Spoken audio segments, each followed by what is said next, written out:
लक्षण धाम सुराम प्रिय सकल जगत आधार गुरु वशिष्ठ ते गिराख्यु लक्ष्मण नाम उदार।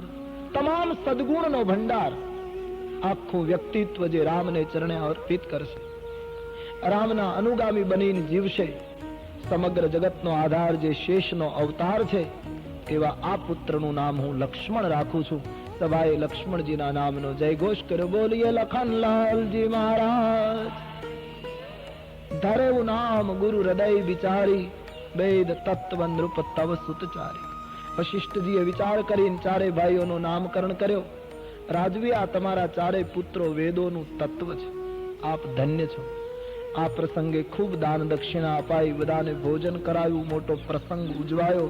આમ અયોધ્યામાં એક પછી એક પ્રસંગો ઉજવાતા રહ્યા છે।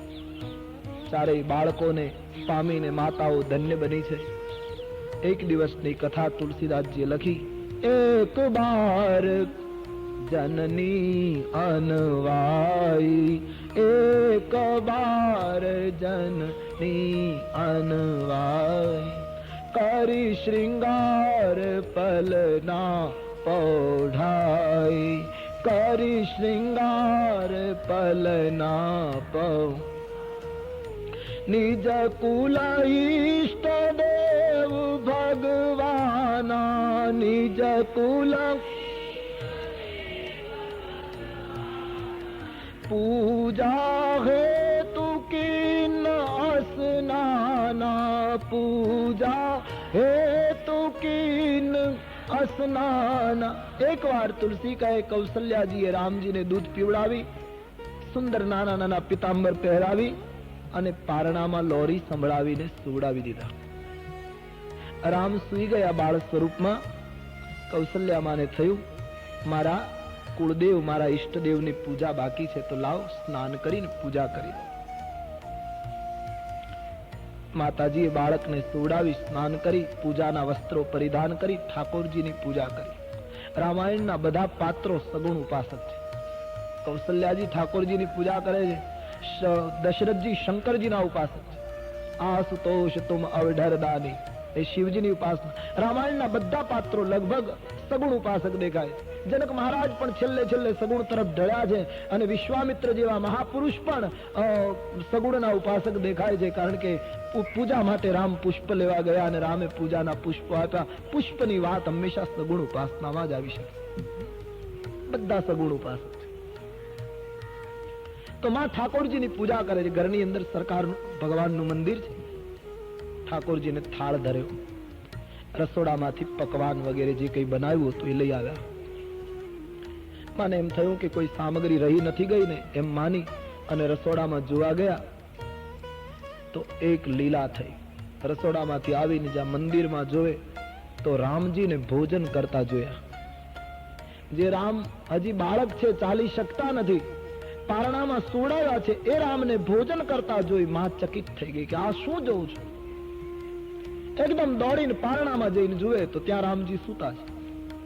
અહીં આવીને જોયે તો રામજી ભોજન કરે। એકને બદલે બે બાળક જોઈ માતાની બુદ્ધિ ચકિત થઈ ગઈ કે હું શું જોઉં છું। અને એ વખતે ભગવાન રામે હસતા હસતા માને પોતાનું વિરાટ રૂપ દેખાડ્યું છે। અરોમ અરોમ પ્રતિરાજ અહીં કોટી કોટી બ્રહ્માંડ। વિરાટની ઝાંખી થતા કૌશલ્યામાં ગદગદિત બન્યા છે, પરમાત્માની સ્તુતિ કરે છે। મહારાજ, મારી ભૂલ થઈ ગઈ, મેં જગત પિતાને પુત્ર માન્યો, એ મારી ભૂલ થઈ ગઈ। આપ તો જગતના પિતા છો, વિરાટ છો। આપની માયા હવે મને ક્યારેય ન વ્યાપે તેવો આશીર્વાદ આપો। ભગવાને આશીર્વાદ આપ્યો છે। વિરાટનું દર્શન કરાવીને ભગવાન હતા એવડા નેવાડા થઈ ગયા, નાના, પણ હવે કૌશલ્યામાં એને પ્રેમ કરતા નથી। કૌશલ્યાને થયું હવે આને શું પ્રેમ કરું, આને શું ગોદમાં રમાડું, જેની ગોદમાં આખું બ્રહ્માંડ રમે છે। હમણાં જ મેં અનુભવ કર્યો છે। આને શું ચાલતા શીખવું જે આખા જગતને ચલાવે છે, આને શું દૂધ પીવડાવીને પેટ ભરવું જે આખા જગતનો વિશ્વંભર છે। દેખાવમાં બાળક છે, હવે માં પ્રેમ કરી શકતી નથી। ભગવાનને દુઃખ થયું કે આ તો ખોટું થયું, આના કરતા રૂપ નહીં બતાવ્યું હોત તો સારું હતું। આ તો માં પ્રેમ કરતી બંધ થઈ ગઈ। અને વાત એ સાચી, આવું અસાધારણ રૂપ જોયા પછી કઈ રીતે માં પ્રેમ કરી શકે। માં કહે હવે હું તમને તુકારો નહીં કરું, પિતા નહીં, પુત્ર નહીં કહું, આપ તો જગતના પિતા. ભગવાને કહ્યું માં હું જગતનો પિતા છું પણ તારો દીકરો છું, તું મને કોઈ દિવસ પિતા ન કહીશ. છતાંય માં કબૂલ થતા નથી. માના આંસુ લૂછવાને બાને રામજીએ આંખ ઉપર એક દૈવી પડદો નાખી દીધો અને જે ઘટના બની હતી એ બધું માં ભૂલી ગઈ. પરિણામે રામની સાથે માં પ્રેમ કરવા લાગી. નહીતર માતા પ્રેમ કરી શકે એવી સ્થિતિમાં નહોતા. કૃષ્ણ અવતારમાં કથા છે ને, ગોપીઓએ ફરિયાદ કરી યશોદાને કે કૃષ્ણએ માટી ખાધી છે. યશોદાજીએ કૃષ્ણનો હાથ પકડીને કહ્યું મોઢું ખોલ. કહ્યું માં નથી ખાધી. બોલે નહીં બતાવો. મુખ ખોલતા જ નથી. અતિ આગ્રહ કર્યો છે, ડર દેખાડ્યો, અને જ્યાં કૃષ્ણએ મુખ ખોલ્યું તો મુખમાં વિરાટના દર્શન થયા. પછી યશોદાજીને પણ કૃષ્ણની સાથે પ્રેમ કરવો મુશ્કેલ પડતો હતો, પણ ભગવાન કૃષ્ણએ માના માનસ ઉપર એક દૈવી પડદો નાખી બનેલી ઘટના ભૂલાવી દીધી. યશોદાજી બાળ કૃષ્ણની સાથે પ્રેમ કરવા લાગ્યા. એમ અયોધ્યામાં રામજીએ દૈવી પડદો નાખી બનેલી ઘટના કૌશલ્યાને ભૂલાવી દીધી. માં પુનઃ બાળકને ગોદમાં લઈ પૈપાન કરાવવા લાગી. આવી સુંદર લીલા અયોધ્યામાં ચાલે છે. તુલસીદાસજી લખે છે રામજી 4 પગે ચાલતા શીખી ગયા છે. અયોધ્યાના આંગણામાં રામજી 4 પગે ચાલે છે. 2 દાંત આવ્યા છે. હસે છે તો ગાલમાં ખંજન પડે છે. અતિ સુંદર સ્વરૂપ છે. દુઈ દુઈ દશન અધર અરુણારે. બાળકને 2 દાંત આવે ને ત્યારે બહુ સુંદર લાગે. 32 પૂરા થાય ને પછી જ હેરાન કરે. 2 હોય ત્યાં સુધી બાળક ખૂબ ગમે, પ્રેમ કરવો ગમે એને, પણ એ જયારે આમ 4 પગે ચાલતો હોય ત્યારે એટલો ગમતો હોય, પણ એ પોતાના પગભર થાય પછી જ બાપ દીકરાને તકલીફ ઊભી થાય. તો નથી આપણે જાણતા આપણું બાળક હોય એ કાલું ઘેલું બોલતો હોય, કઈ ભાષા બોલે છે બાળક? નથી ગુજરાતી હોતું, નથી હિન્દી હોતું, નથી અંગ્રેજી હોતું, કેવું કંઈક જુદું જ બોલે, છતાં મા બાપ કેટલો આનંદ કરે. નથી એમાં વ્યાકરણ હોતું, નથી એમાં કશું હોતું, છતાં એ બાળક કાલું ઘેલું જે તોતરી ભાષા બોલે એમાં મા બાપ કેટલા આનંદ. પણ એ જ બાળકને ભણાવી અને તૈયાર કરો ને જ્યાં વ્યાકરણ સહિત શુદ્ધ ભાષા બોલે એટલે બાપ દીકરાને અણમનાવ શરૂ થાય. કેશ વાંકડિયા વળેલા છે. વિશાળ લલાટમાં ગોરોચનનું તિલક કર્યું છે. ગળાની અંદર માએ વાઘ નખની માળા પહેરાવી. ભગવાનના બાળ સ્વરૂપની વક્ષસ્થળમાં ભૃગુ ઋષિનું પગલું શોભે છે. ઉદરની અંદર 3 રેખા પડે છે. યમુના નદીના શામ જળમાં યમુના ગુરમી ખાય અને એ ગુરમી ખાતી વખતે યમુનાનું જેવું દ્રશ્ય હોય એવી નાભી સુંદર લાગે છે. શંખના સમાન કંઠ છે. નાસિકા અતિ સુંદર છે. કપોલનું વર્ણન તુલસી કહે, ગાલનું વર્ણન કયા શબ્દોમાં કરે? તોતળી ભાષા રામજી બોલે છે. માં વારી જાય છે. અયોધ્યા રામના એ દિવ્ય રૂપ ઉપર નિછાવર થઈ ગઈ છે. આમ 4 પગે ચાલતા રામ હવે ધીમે ધીમે 2 પગે ચાલતા શીખે છે. બિલકુલ બાળ લીલા કરી છે. પગની અંદર માતાજીએ પેંજન બાંધ્યા છે. અયોધ્યાના રાજભવનની દિવાલને હાથ અટકાવીને જેમ બાળક ચાલતા શીખે એમ રામ ચાલતા શીખે. ક્યારેક પડી જાય, વળી ઉઠીને દિવાલને હાથ અટકાવીને ચાલવાની કોશિશ કરે. સવારનો સમય હોય, રામજી દિવાલને હાથથી સ્પર્શ કરી અને આમ ચાલતા શીખતા હોય એ વખતે ભારત વર્ષના અનેક પરમહંસો કૌશલ્યાના આંગણામાં ભિક્ષાનદેહી કરવા આવે છે. મહાન સિદ્ધ સંતો આવ્યા છે. કૌશલ્યાજીને શંકા પડે છે. કૌશલ્યાજીને થયું કે આ મહાત્માઓ મારે ત્યાં રામનો જન્મ નહોતો થયો ત્યારે કોઈ નહોતા આવતા, બાળકનો જન્મ થયા પછી જ આ લોકો આવે. કૌશલ્યાજીને થયું કે આ મહાત્માઓના ચહેરા જોતા આ મહાત્માઓ ભિક્ષા માંગે એવા નથી. આ ભિક્ષા એનું બાનું છે, બાકી એનું કારણ કંઈક બી. આની તેજસ્વીતા કહે છે કે આ માંગે એવા સંત નથી. કૌશલ્યાજી બધા મહાત્માઓને ભિક્ષા આપતી વખતે વિનંતી કરે, સંતો અવિવેક થાય તો માફ કરજો, બાકી મારે ત્યાં બાળકનો જન્મ થયા પછી જ તમે મહાત્માઓ પધારો છો અને તમારો દેખાવ જોતા તમે ભિક્ષા માંગો એવા સામાન્ય સાધુ નથી. મહાત્માઓ કારણ બતાવશો, આપ કોણ છો? પરમહંસોની આંખમાં આંસુ આવી ગયા. કૌશલ્યામાં તારી વાત સાચી છે. અમે પરમહંસો 24 કલાક ધ્યાનમાં લીન રહેનારા મહાત્માઓ છે. અમે કોઈને આંગણે ભિક્ષા માંગીએ નહીં. માં ભિક્ષા અમારું બાનું છે. તો માતા ભિક્ષાને બાને અમે તારા આ બાળકનું દર્શન કરવા આવીએ છીએ. 60,000 વર્ષ અમે તપ કર્યું માતા, છતાંય જે પરમાત્માના દર્શન ન થયા એ બાળકના દર્શન કરવા માટે આજ અમે તમારે આંગણે આવીએ છીએ. અને કૌશલ્યાજી, આ તમારો બાળ રામ દિવાલને હાથ અટકાવીને ચાલતા શીખે છે, એ દ્રશ્ય જોઈને અમને એમ થાય કે અમે પરમહંસ બન્યા, એના કરતા તારી દિવાલના પથ્થર બન્યા હોત તો ધન્ય બની જાય. તમારા બાળકનો હાથ અમારા મસ્તક ઉપર પડત, પરમહંસોની વાતો સાંભળતા માં દોડીને રામજીને ભેટી પડે છે. ક્યાંક મહાત્માઓની નજર ન લાગી જાય. એકદમ ઉતારવા લાગે છે. મહાત્માઓને ભિક્ષા આપી વિદાય કરે છે. આવી અદ્ભુત લીલા રામજીના સ્વરૂપે કૌશલ્યાજીને ધન્ય બનાવી દીધા. હવે રામજી બિલકુલ ચાલતા શીખી ગયા છે. બાળક ભાઈઓની સાથે અને પોતાના ઉંમરના બાળકોની સાથે આંગણામાં રમતા હોય છે, ગલીઓમાં. શરીર ધૂળવાળું થયું હોય છે. ભૂખ લાગે એટલે દોડતા દોડતા આવે. બડી સુંદર લીલા કરતે હે સરકાર. ઉત્તરકાંડમાં તો બહુ લખ્યું છે. ભૂખ લાગે એટલે દોડતા દોડતા આવે. કૌશલ્યામાનો પાલવ પકડે, માં ભૂખ લાગી છે, ખાવાનું આપ. કૌશલ્યામાં ગઈ, થોડી વાર રાહ જુએ, મારે થોડું કામ છે, એમ કરીને માં જતી રહે. રામજી પાછળ દોડે, પાલવ પકડીને વિનંતી કરે. બોલતા બોલતા રામની આંખમાં આંસુ આવી જાય. માં બડી ભૂખ લગી હે, થોડા કુછ ખિલાના.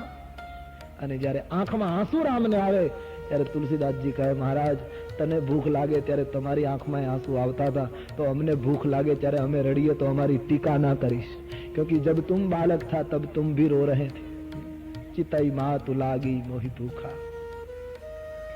सुंदर लीला करे છે. યાજ્ઞવલ્ક વર્ણન કરે છે ભરદ્વાજ. બપોરનો સમય થાય છે. મહારાજ દશરથજી રાજ દરબારમાંથી પધારે છે. કૌશલ્યાજીને પૂછે, રામ ક્યાં? બોલે, મહારાજ બાળકોની સાથે રમે છે, બોલાવો ના, જમવાનું તૈયાર છે, હું થાળી પીરસી દઉં. દશરથજી રામજીને ભોજન કરવા માટે બોલાવવા ગયા. તુલસીદાસજીની ચોપાઈ, ભોજન કરત બુલાવત રાજા, ભોજન કરત બુલા, ભોજન કરત બુલાવત રાજા. ભો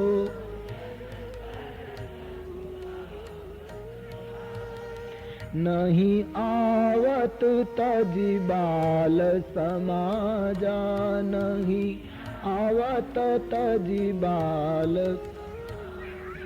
नहीं आवत तजी बाल समाजा.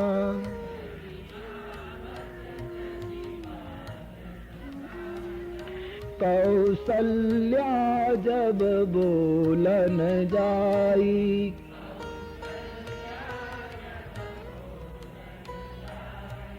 कौसल्या जब बोलन जाई,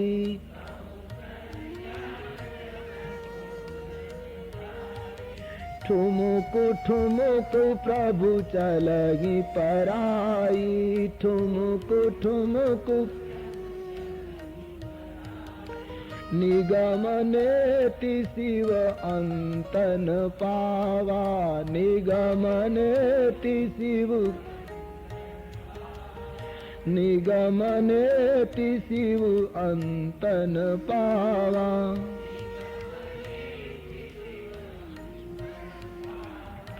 ताहि धरे जननी हठि धावा, ताहि धरे जननी हठि, भोजन करत बुलावत राजा.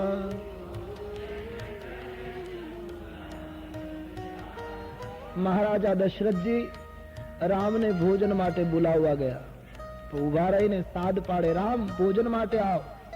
તો રામજી આવતા નથી. પિતા બોલાવે અને પુત્ર ન આવે તો મર્યાદાનું ઉલ્લંઘન કહેવાય. રામનો અવતાર મર્યાદા પુરુષોત્તમનો અવતાર. અને દશરથજી એને બોલાવવા ગયા જમવા માટે અને રામ આવતા નથી એમ લખ્યું તો મર્યાદા તૂટી ગણાય. પણ તુલસીદાસજી કહે નહીં, દશરથજી બોલાવવા ગયા હોત તો રામ આવત, એ પિતા બનીને બોલાવવા ગયા હોત તો રામ જરૂર આવત. પણ ભોજન કરત બોલાવત રાજા, રાજા બનીને બોલાવવા ગયા. ભગવાને જગતને કહ્યું કે કોઈ રાજપણાનો ઘમંડ લઈને મને પકડવા આવે તો ઈશ્વર કહે હું સત્તાધીશના હાથમાં જવા તૈયાર નથી. કોઈ સત્તાનો નશો લઈને સત્યને પકડવાની કોશિશ કરે તો સત્ય કહે હું એના હાથમાં નહીં આવું. દશરથજી રાજા બનીને ગયા એટલે પકડાતા નથી. ઈશ્વરને પકડવા માટે બધા પદનો અસ્વીકાર, બધા પદ છૂટવા જોઈએ તો ઈશ્વરના પદ પકડી શકાય. પ્રભુના ચરણ પકડવા માટે તમામ પદનો અહમ છૂટવો જોઈએ. બીજું કારણ દશરથજીથી રામ પકડાતા નહોતું એનું કારણ એ બોલાવતા હતા ખરા પણ દોડતા નહોતા.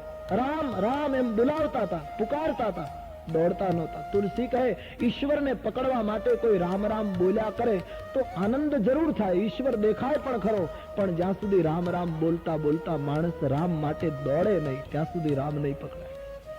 રામ રામ જપતા જપતા રામની યાત્રા પણ કરે. રામ માટે પ્રવૃત્ત બનવાની વાત છે. દશરથજીના હાથમાં રામ આવ્યા નહીં.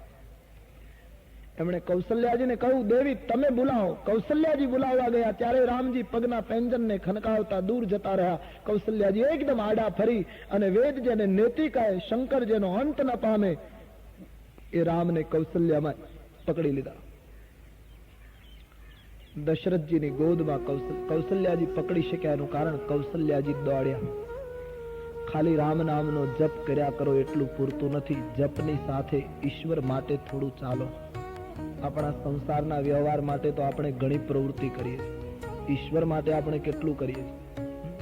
સત્ય માટે, આ દેશની પરંપરા માટે, આ દેશની અસ્મિતા માટે આપણે કેટલું ચાલે? પોતા માટે તો આખું જગત કરે, એમાં શું નવાય? રામ માટે દોડવાની વાત. કૌશલ્યાજી પકડી શક્યા કારણ કે તાહી ધરે જનની હઠી ધાવા, દોડીમાં और पकड़ पाई. ત્રીજા અર્થમાં કહું તો દશરથજી જ્ઞાન છે, કૌશલ્યાજી ભક્તિ છે. જ્ઞાન ઈશ્વરને જાણી શકે, જોઈ શકે, પુકારી શકે, પણ જ્ઞાનની ગોદમાં ઈશ્વર ભક્તિના સહકાર વગર આવતો નથી. ભક્તિ જ્યાં સુધી મદદ ન કરે ત્યાં સુધી જ્ઞાનીઓને ઈશ્વરનો આનંદ પરિપૂર્ણ મળતો નથી. ભક્તિની જરૂર છે. કૌશલ્યાબાઈ ધૂળવાળું શરીર રામજીનું એકદમ ઊંચકી લીધા, દશરથજીની ગોદમાં બેસાડ્યા. મહારાજ દશરથજીને થાળી પીરસી ગોદમાં બેઠેલા રામ અને અવધપતિ બંને જમવા લાગ્યા. જમતા જમતા દશરથજીની દ્રષ્ટિ રામ ઉપર છે ત્યાં સુધી રામજી ગોદમાં રહ્યા, પણ જમતા જમતા રામ ઉપરથી દ્રષ્ટિ હટી ગઈ અને ભોજનના સ્વાદ ઉપર જ્યારે દ્રષ્ટિ કેન્દ્રિત થઈ તો રામ ગોદમાંથી છટકી ગયા. આનો અર્થ એ થયો, તુલસી કહે ભોજન કરો પણ ભજન ભૂલો નહીં. જ્યારે સંસારમાં માનવીને ભજન કરતા ભોજનની પ્રભુતા વધશે ત્યારે માનવીનો બ્રહ્માનંદ છટકશે. શરીર ટકાવવા માટે માણસે ભોજન તો કરવું જ જોઈએ, પણ સ્મરણ ચૂકવું ન જોઈએ. દશરથજી જ્યારે ભજન ચૂક્યા છે અથવા તો રામ ઉપરની દ્રષ્ટિ ગુમાવે છે, રામ જતા રહે, વળી કૌશલ્યાજી પકડી આવે, વળી દશરથજીની ગોદમાં બેસાડે. આવી સુંદર લીલા અયોધ્યામાં ચાલે છે. ચારેય ભાઈઓની ઉંમર કુમાર અવસ્થા થઈ છે.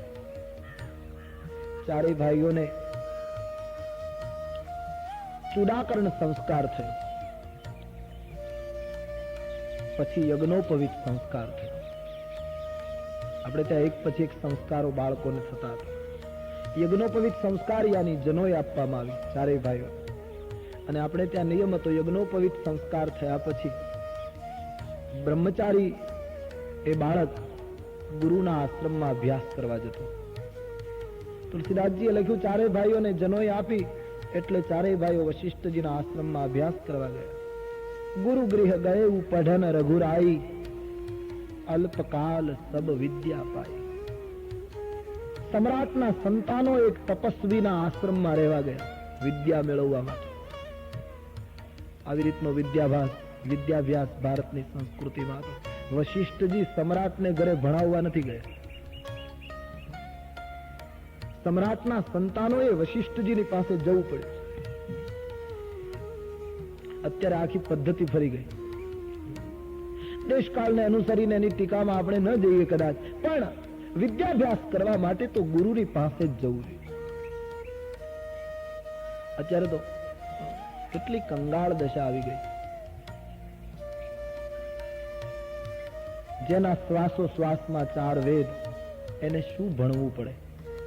પણ જગતને બતાવ્યું કે હું પણ કોઈ ગુરુના આશ્રમમાં રહીને વિદ્યાભ્યાસ કરું છું, જીવનમાં ગુરુની જરૂર છે. આમ રામજીએ બતાવ્યું. તમામ વિદ્યાથી સંપન્ન બની ચારેય ભાઈઓ અયોધ્યા આવ્યા છે. હવે તો રામજી પિતાજીને રાજ્યના કાર્યમાં મદદ કરે છે. ભણ્યા છે અને જીવનમાં ઉતાર્યું છે. પ્રાતકાલે ઉઠી કે રઘુનાથા, માતુ પિતા ગુરુના વહી માથા. રામજી કેવલ માતૃદેવો ભવ પિતૃદેવો ભવ એમ પાઠ નહોતા કરતા, આચરણમાં મૂક્યું છે. સવારમાં માતા પિતાને વંદન કરે, ગુરુને પ્રણામ કરે, સંધ્યા કરે, શંકરજીની પૂજા કરે. આ બધું રામજી કરે છે.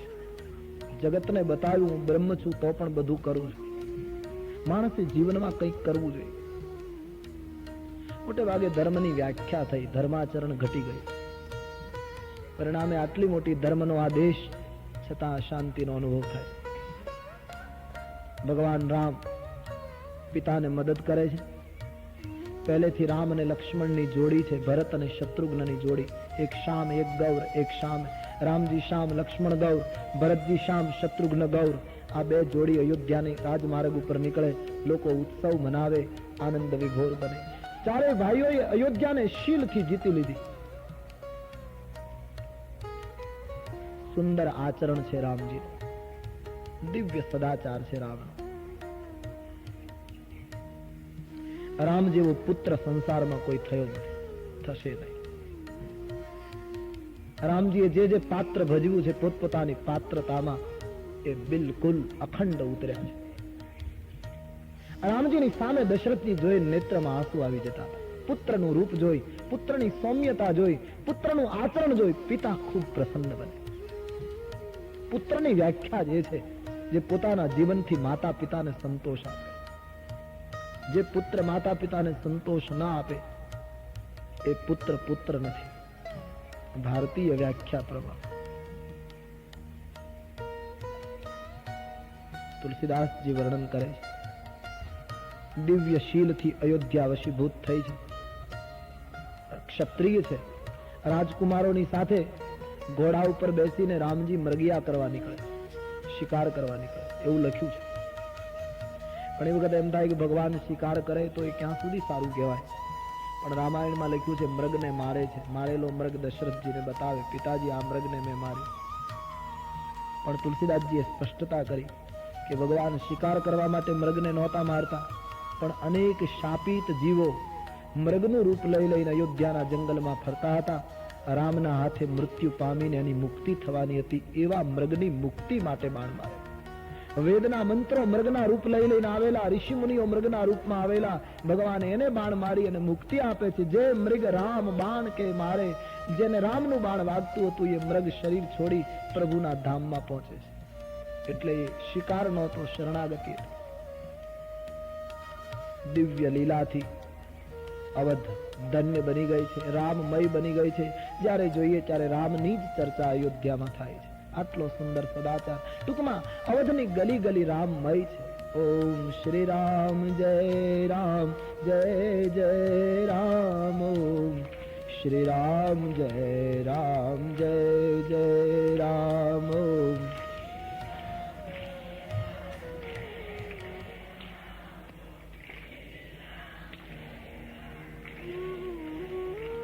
ઓમ શ્રી રામ જય રામ જય જય રામ. ઓમ શ્રી રામ જય રામ જય જય રામ.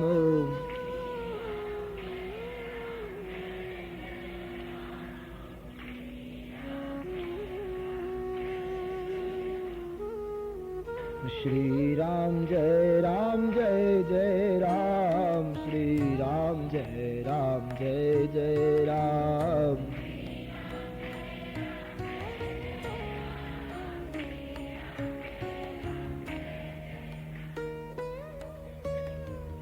આ કથા પાર્વતીને કહી રહ્યા मेरी समझ आप समझ सुन सकते हैं सब. सुनाई देता है, बोलो रामचंद्र भगवान।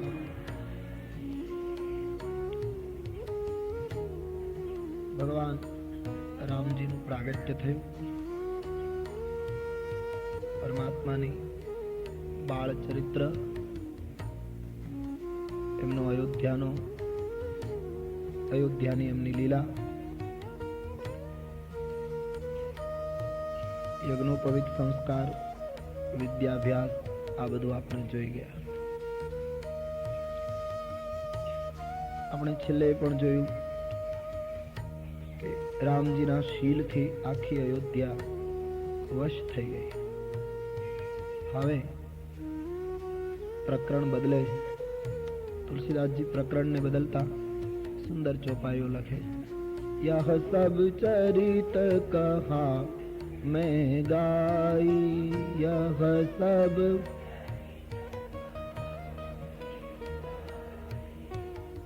सब चरित कहा मैं गाई.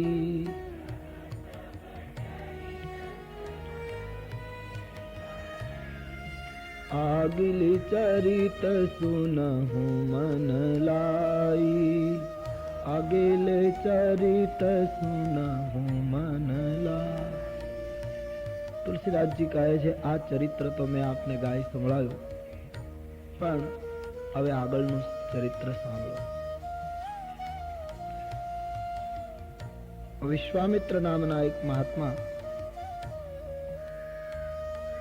વનમાં નિવાસ કરે, સાધુ સંતોની સાથે યજ્ઞ યાગાદિ કરે અને એ યજ્ઞમાં અસુરો વિક્ષેપ કરે. એ વિશ્વામિત્રજીની કથા હવે શરૂ થાય છે. વિશ્વામિત્ર મહામુનિ જ્ઞાની,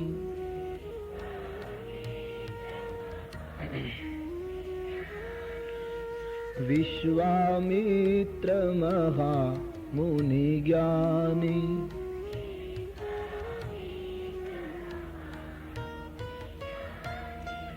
बसहि विपिन शुभ आश्रम जानी.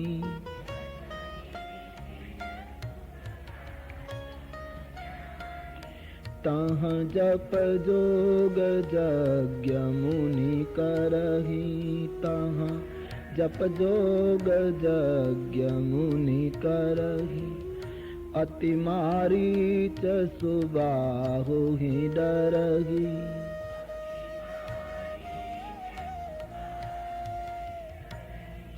गादि तनय मन चिंता व्यापी, गादि तनय मन प्रभु बिनु मरहि न निशिचर पापी, प्रभु बिनु मरहि न निशिचर पापी. વિશ્વામિત્ર નામના સંત વનમાં નિવાસ કરે. વિશ્વામિત્રજીનું વ્યક્તિત્વ સમજવા જેવું છે. વિશ્વામિત્ર આમ તો મૂળ ક્ષત્રિય, ગાંધી રાજાના પુત્ર, સમ્રાટ હતા પોતે. પણ એકવાર વશિષ્ઠજીને ત્યાં મહેમાન થયા અને વશિષ્ઠજીનો તપનો પ્રભાવ જોયા પછી એને એમ લાગ્યું કે હું સમ્રાટ છું, મારી પાસે આટલા સાધન સંપન્નતા હોવા છતાં વશિષ્ઠજીની પાસે જે શક્તિ છે મારા પાસે નથી. અને તેથી એને એમ લાગ્યું કે મારે શસ્ત્રો છોડી શાસ્ત્રનો અભ્યાસ કરવો જોઈએ, સાધના કરવી જોઈએ. ઈશ્વરને જો મેળવવા હોય તો વિશ્વામિત્રજીએ વિચાર્યું બ્રાહ્મણ થયા વગર છૂટકો નથી. અને તેથી એમણે ક્ષત્રિયપણું છોડી, શસ્ત્રો છોડ્યા, રાજ્ય ગાદી છોડી અને ખૂબ તપ કરીને એ બ્રાહ્મણ પંક્તિમાં પૂજાયા. પણ બન્યું એવું કે પોતે ક્ષત્રિય મટીને બ્રાહ્મણ બન્યા તો ઈશ્વર ક્ષત્રિયને ઘરે જન્મ્યા. વિશ્વામિત્રના મનમાં એક એવી ગ્રંથિ બંધાઈ ગયેલી કે ઈશ્વરને પ્રાપ્ત કરવા માટે બ્રાહ્મણ થવું જોઈએ, એટલા માટે પોતે બ્રાહ્મણ થયા. તો પરમાત્મા ક્ષત્રિયને ઘરે જન્મ્યા. ઈશ્વરે જગતને બતાવ્યું મારા માટે કોઈ વર્ણનની જરૂર નથી. યજ્ઞ યાગ આદિ કરે તપોવનમાં મારીચ અને સુબાહુ નામના રાક્ષસો અંદર વિક્ષેપ કરે. શસ્ત્રો તો છોડી દીધા છે એટલે શસ્ત્ર લઈ શકતા નથી, નહીતર રાક્ષસોનો વિનાશ કરે. એક દિવસ વિશ્વામિત્રજીને ખૂબ ચિંતા થાય છે કે મારો યજ્ઞ અધૂરો રહે છે, રાક્ષસો પરેશાન કરે છે. એમણે ધ્યાનમાં જોયું તો ખ્યાલ આવ્યો ઈશ્વરનો અવતાર અયોધ્યામાં થઈ ચૂક્યો છે. આબાને અયોધ્યા જાઉં, રામજીને લઈ આવું, મને પરમાત્માની પ્રાપ્તિ થશે, મારો યજ્ઞ પૂરો થશે, અમે સનાત થઈશું. આવો વિચાર એને આવ્યો અને ધ્યાનમાં એમણે જોઈ પણ લીધું કે અયોધ્યામાં ઈશ્વર અવતર્યા છે. ચિંતિત વિશ્વામિત્રજીએ મહાત્માઓને યજ્ઞ સુષુપ્ત રાખવાની સૂચના આપી છે અને અયોધ્યા જવાનો નિર્ણય કર્યો. મનમાં વિશ્વામિત્રજી જ્યારે નીકળ્યા ત્યારે વિચાર કરે કે જે બ્રહ્મ સર્વનો પિતા છે એ દશરથને ઘરે પુત્ર બનીને આવ્યો હશે. અમે વિરક્ત મહાત્માઓ એની આટલી સાધના કરીએ છતાં જે અમારા સન્મુખ પ્રગટ નથી થતો, એ ઈશ્વર એક ગ્રહસ્થને ઘરે પુત્ર બનીને આવે તો અમારી વિરક્તાઈ કરતા એની ગ્રહસ્થાઈ કેટલી શ્રેષ્ઠ હશે. ધ્યાનમાં દેખાયું એટલે માનવું પડે એવું છે કે રામ ઈશ્વરનો અવતાર છે, પણ જ્ઞાની માણસ છે, જલ્દી કબૂલ કરે એમ નથી. તેથી મનમાં વિચારતા વિચારતા એ અયોધ્યા જઈ રહ્યા છે. એહી વિધિ કરત મનોરથ જાત ન લાગી બાર. મનોરથો કરતા કરતા વિશ્વામિત્રજી અયોધ્યા તરફ ઉપડ્યા છે. રસ્તો ક્યારે પૂરો થયો રામના વિચારમાં તે ખબર ન પડી. સરયુને કિનારે સરયુ જળમાં સ્નાન કરી વિશ્વામિત્રજી અવધેશના દરબારમાં પધાર્યા. મહારાજ દશરથજીને જાણ થઈ કે વિશ્વામિત્રજી પધાર્યા છે. દશરથજી દોડ્યા છે. વિશ્વામિત્રજીના ચરણારવિંદમાં સાષ્ટાંગ કરતા, એક તપસ્વી સંતનું સન્માન કરતા દશરથજી બહુ સરસ બોલ્યા, બાપજી આજ અમારી અયોધ્યા પાવન થઈ ગઈ, અમે ધન્ય થઈ ગયા. આપના આગમનથી એક વસ્તુ નક્કી થઈ પ્રભુ. શું? મહારાજ અમે કેટલા પુણ્ય કર્યા એની અમને ખબર નથી, પરંતુ આપનું પધારવું થયું એટલે એક વાત નક્કી થઈ કે અમારા પૂર્વજોએ, અમારા વડીલોએ ખૂબ પુણ્ય કર્યા છે. અમારા વડીલોના પુણ્યના પ્રતાપથી આપ અમારે ત્યાં પધાર્યા છે. ખૂબ સન્માન કર્યું. રાજભવનમાં લઈ ગયા છે, ચરણ પખાળ્યા, ચરણ જળ આખા ભવનમાં છાંટ્યું છે. રાણીઓએ વિશ્વામિત્રજીને વંદન કર્યા. રામ લક્ષ્મણ ભાઈઓ આવ્યા અને વિશ્વામિત્રજીને પ્રણામ કરે છે. ચારે ભાઈઓને આશીર્વાદ આપે છે. રામજીને જોઈને વિશ્વામિત્રજી થોડા સમય માટે એક નજરે જોઈ રહ્યા કે શું આ બ્રહ્મ હશે? જ્ઞાની માણસ છે ને, કબૂલ નહીં કરે છે. તેથી આકર્ષણ જરૂર થયું રામ તરફ, પણ વિશ્વામિત્રજીને નક્કી થતું નથી. ધ્યાનમાં દેખાયું હતું એ જ આ તત્વ છે, પણ વિચાર થાય બ્રહ્મ કોઈનો બાળક બની શકે? રામજીએ વિશ્વામિત્રજીને ખેંચ્યા જરૂર. પછી તો ભોજન કરાયું. થોડી વાર બાપજીને વિશ્રામ કરવા દીધો અને વિશ્રામ થયા પછી વિવેકથી દશરથજીએ વિશ્વામિત્રજીને પૂછ્યું, મહારાજ કેહી કારણ આગમન તુમારા. બાપજી આપના આગમનનું કારણ શું છે? અમે તમારી શું સેવા કરીએ? આપ અમને આદેશ આપો. વિશ્વામિત્રજીને આવવાનું કારણ પૂછ્યું ત્યારે વિશ્વામિત્રજીએ બહુ સરસ રજૂઆત કરી છે. મહારાજ હું આવ્યો છું એનું કારણ હેતુ વગર કોઈ કોઈની પાસે જતું નથી. હું એક કારણ લઈને આવ્યો છું. શું? અસુર સમૂહ સતાવગી મોહી, અસુર સમૂહ સતાવગી મોહી, અસુર સમૂહ સતાવગી મોહી, અસુર સમૂહ સતા. मैं याचन आए वो नृप तो ही, मैं याचन आए वो नृप तो ही, मैं याचन आए वो नृप तो ही, मैं याचन आए वो नृप तो ही, अनुज समेत देहु रघुनाथा, अनुज समेत देहु, अनुज समेत देहु रघुनाथा, अनुज समेत निशिचर बध में हो बसना था, निशिचर बध में हो बसना था, निशिचर बध में हो बसना था, निशिचर बध में हो बसना। વિશ્વામિત્રજીએ માંગણી કરી કે રાજવી મને રાક્ષસો સતાવે છે, અમારો યજ્ઞ પૂરો થતો નથી, હું તમારી પાસે યાચના કરવા આવ્યો છું. હવે આટલા મહાન ઋષિ કોઈ દિવસ યાચના કરે નહીં, એમાં વિશ્વામિત્રજી તો કોઈ સંજોગોમાં યાચના ન કરે, પણ એમણે દશરથજીને કહ્યું હું તમારી પાસે યાચના કરવા આવ્યો. આ વાક્ય દશરથજીના માટે શરમજનક હતું. દશરથજી નીચું જોઈ ગયા. આનો અર્થ એ હતો કે વિશ્વામિત્રજી એમ કહેતા હતા કે તમારા જેવા સમ્રાટ ચક્રવર્તીનું શાસન હોય અને અમારા ઋષિઓના યજ્ઞો અધૂરા રહેતા હોય અને તમે ક્યારેય અયોધ્યામાંથી બહાર નીકળી અમારી ખબર પણ ન પૂછો કે મહાત્માઓ તમારી શું સ્થિતિ છે, અને આજ ત્યાગી સંતને તમારે દ્વારે ભીખ માંગવા આવવું પડે, આ રઘુવંશ માટે શોભાસ્પદ નથી. મહારાજ દશરથજી સંકોચ પામે અને વાત એ સાચી. मैं याचन आयो, હું યાચના કરવા આવ્યો છું. મહારાજ પણ કાન ખોલીને સાંભળો અવધપતિ, હું તમારી પાસે સંપત્તિ, સમૃદ્ધિ કે શસ્ત્રોની માંગણી કરવા નથી આવ્યો, હું તમારી પાસે તમારા 2 પુત્રોની માંગણી કરવા આવ્યો છું.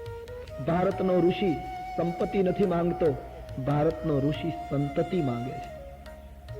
અમારા યજ્ઞની રક્ષા માટે, અમારા આશ્રમોની સલામતી માટે તમે જે નથી કરી શક્યા એ તમારા સંતાનો કરી શકશે. અને તેથી રામ અને લક્ષ્મણ મને સુપ્રત કરો. અનુજ સમેત દેહુ રઘુનાથ.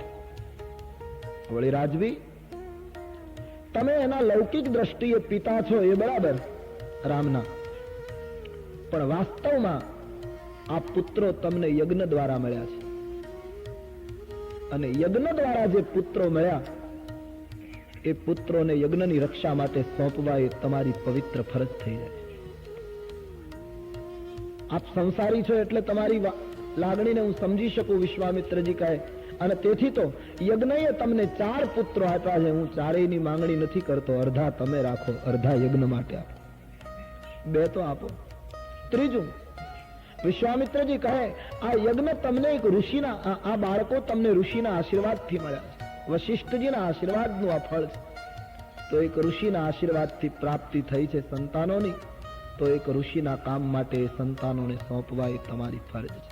માટે 2 પુત્રો મને સુપ્રત કરો. અનુજ સમેત દેહુ રઘુનાથ. મહારાજ બાળકો મને સોંપી દો. દેહુ ભૂપ મન હર્ષિત તજહુ મોહ અજ્ઞાન. અજ્ઞાનતા છોડી હર્ષિત થઈ તમે પુત્રો મને સોંપો. રાજવી, તમને જગતમાં ધર્મ અને યશ મળશે, બાળકોનું કલ્યાણ થશે, અમારો યજ્ઞ પૂરો થશે અને રઘુવંશ ધન્ય બનશે. માટે 2 પુત્રો અર્પણ કરો. કલ્પના બહારની માંગણી જ્યારે વિશ્વામિત્રજીએ કરી છે, મહારાજ દશરથજીને સ્વપ્નમાં એ ખ્યાલ નહીં કે મારા સંતાનોની કોઈ માંગણી કરશે. નેત્રો ભરાઈ ગયા, શરીર કાંપવા લાગ્યું, સહેજ ચક્કર આવવા લાગ્યા. મહારાજ દશરથજી અસ્વસ્થ બની ગયા. બાપજી, આપ શું માંગો છો? મારા પુત્રોની માંગણી કરો છો? મહારાજ, આપ એટલો તો વિચાર કરો કે ક્યાં એ ભયંકર પર્વત જેવડા રાક્ષસો અને ક્યાં મૃદુગાત આ કિશોર બાળકો. મહારાજ, મારા શસ્ત્રો માંગો, મારી સેના માંગો, તમે જે માંગો તે હું અર્પણ કરી દઉં. માંગો હું ભૂમિ ધન ધન કોશા. મારી પૃથ્વી માંગો, મારો શસ્ત્રાગાર માંગો, જે માંગો તે અર્પણ કરી દઉં. મહારાજ, પણ આપની માંગણી અયોગ્ય છે. આપ એટલો તો વિચાર કરો ચોથે પન પાયું સૂતચારી, ચોથે પન પાયું સૂત, ચોથે પન પાયું સૂતચારી, ચોથે પન પા વિપ્ર કહે નહીં બચન વિચારી, વિપ્ર કહે નહીં, વિપ્ર કહે નહીં બચન વિચારી, વિપ્ર કહે सब सुत प्रिय मोहि प्राण की नाई, सब सुत प्रिय मोहि, सब सुत प्रिय मोहे प्राण की नाई, सब सुत प्रिय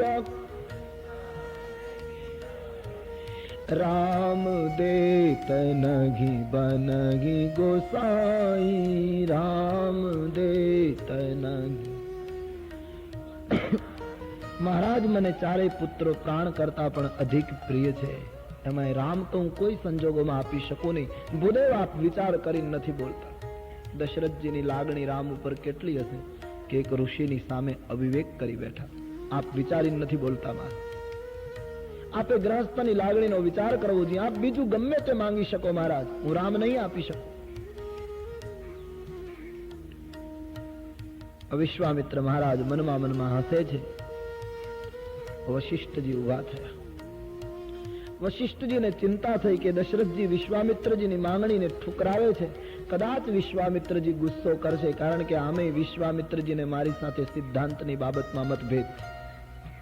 અને દશરથજી મારા યજમાન છે, એટલે વિશ્વામિત્રજી એનો અર્થ એવો કરશે કે મારા જે પ્રતિસ્પર્ધી વશિષ્ઠ એનો યજમાન મારી માંગણી ક્યાંથી સ્વીકારે, અને આ રોષ કદાચ દશરથ ઉપર ઉતારે તો મારા યજમાનનું અકલ્યાણ થશે. ગુરુને પોતાના શિષ્યની ચિંતા થઈ, એટલે વચ્ચે ઉભા થઈ અને દશરથજીને સમજાવી એનો સંદેહ દૂર કર્યો.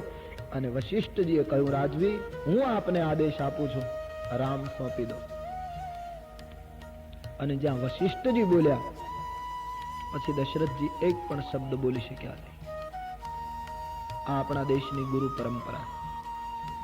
ગુરુનું વાક્ય આવ્યા પછી શિષ્યથી કંઈ બોલાય નહીં. વશિષ્ઠજીએ સ્પષ્ટ કહી દીધું, રામ સોંપી દો. બસ, આગળ બોલી શકાયું નહીં. બંને ભાઈઓના હાથ છોડી દીધા.